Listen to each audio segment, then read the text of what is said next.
ရှင်ဘုရားတဲ့တပည့်တော်တို့ကလူဘဝမှာပျော်တာတဲ့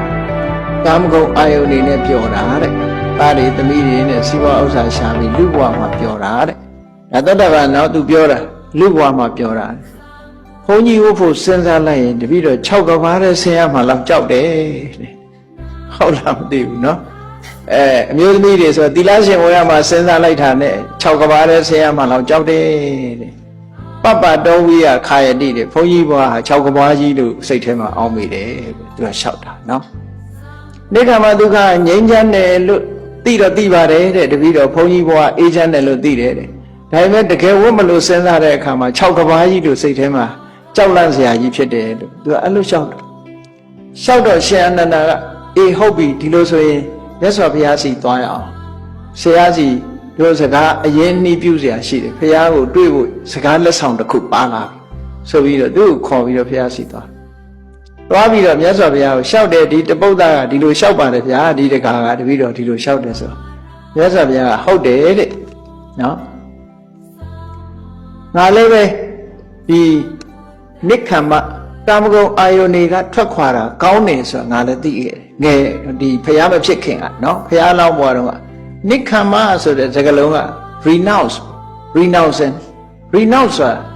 လူဘွားကနေရှောင်တာလည်းပဲနိက္ခမပဲနော်ကာမဂုဏ်အာယုန်တွေကမျက်နှာလွှဲဖယ်တာလည်းပဲနိက္ခမလူတွေကကာမဂုဏ်အာယုန်ဘက်သာဥလှည့်ထားတာကိုကာမဂုဏ်အာယုန်ကိုကြောခိုင်းပြီးတော့ဒီတိတ်ဆိတ်ငြိမ်သက်ပြီးတော့တူးတဲ့နေဖို့ဆိုတာကြတော့အဲ့ဒါကြတော့နိက္ခမဘဝတစ်ခုကိုဆွန့်လွတ်လိုက်တာနော်မိသားစုဘဝမိသားစုလိုက်ကိုဆွန့်လွတ်လိုက်ပြီးတော့ဒီရဟန်းဘဝကိုကူးပြောင်းတာဒါလည်းနိက္ခမအဲ့တော့ငါလည်းပဲဘုရားအလောင်းဒီတရားထုတရားမြတ်မရခင်တော့ငါတဲ့ဒီနိက္ခမလို့ဆိုတဲ့ကာမဂုဏ်အာယုန်တွေကနေထွက်ခွာပြီးတော့ကျင့်ရတဲ့အကျင့်ဟာကောင်းတယ်လို့ငြိမ်းချမ်းတယ်ကောင်းတယ်ဆိုတာငါလည်းသိတယ်တဲ့ပြီးတော့နောက်ကောင်းတယ်နောက်လွတ်လပ်တူးတယောက်တည်းလွတ်ကျွတ်နေတာဟာကောင်းတယ်တယောက်တည်းနေတာကောင်းတယ်ဆိုတာငါသိတယ်တဲ့သို့တော်လည်းလက်တွေ့အဲ့ဒီနိက္ခမကာမဂုဏ်အာယုန်တွေကိုစွန့်ပြီးတော့ကာမဂုဏ်အာယုန်တွေကိုစွန့်လွတ်ပြီးတဲ့အခါမှာတူးတည်းနေဖို့ဆိုတာကိုကြိုးစားကြည့်လိုက်တဲ့အခါစိတ်ကကာမဂုဏ်တွေအာယုန်တွေဘက်ကိုပြန်သွားနေတယ်အလွယ်တကူလည်းမရကောင်းမှန်းသိတယ်လှုပ်လို့မလွယ်ဘူးလို့အဲ့ဒါမျိုးကိုငါကြည့်တယ်အဲ့ဒါမျိုးကိုယ်တိုင်တွေ့ခဲ့တယ်ပေါ့နော်ကိုယ်တိုင်ဒါဒီပိဋကလည်းကိုယ့်ကိုစဉ်းစားကြည့်ပေါ့နော်ကောင်းမှန်းတော့သိတယ်သီလရှင်ဘဝအေးချမ်းမှန်းသိတယ်အမျိုးသမီးတွေဆိုအမျိုးသားတွေဆိုလည်းဘုန်းကြီးဘဝအေးချမ်းမှန်းသိနော်အေးချမ်းတယ်ဆိုတာပြောကဲတကယ်ဝတ်မလားလို့ဆိုတဲ့အခါကျတော့ခုန6ကဘာကြီးတဲ့ဆင်းရမှာလို့လန့်အဲ့ဒါဘာဖြစ်လို့ဒီလိုဖြစ်တယ်လဲကောင်းမှန်းသိရင်ဘာလို့မလုံနိုင်တယ်လဲလို့ဆိုတော့မြတ်စွာဘုရားဟောတာတော်တော်ရှင်းတယ်ရှင်းလေးဟောတာမြတ်စွာဘုရားငါစဉ်းစားတယ်တဲ့နိက္ခမကောင်းမှန်းသိရတဲ့နဲ့ဘာဖြစ်လို့ငါမလုံနိုင်တာတော့ဆိုတော့ကာမဂုဏ်ရဲ့အပြစ်တွေကိုငါတွေးတာအားနည်းနေသေးတယ်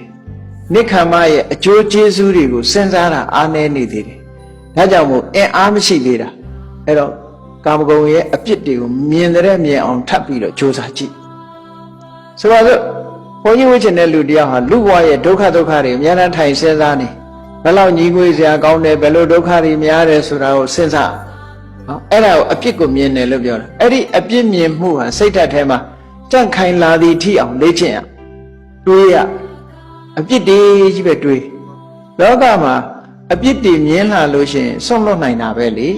ဘယ်ပစ္စည်းပဲဖြစ်အပြစ်မမြင်သေးရင်တော့သဘောကျနေမှာပဲပေါ့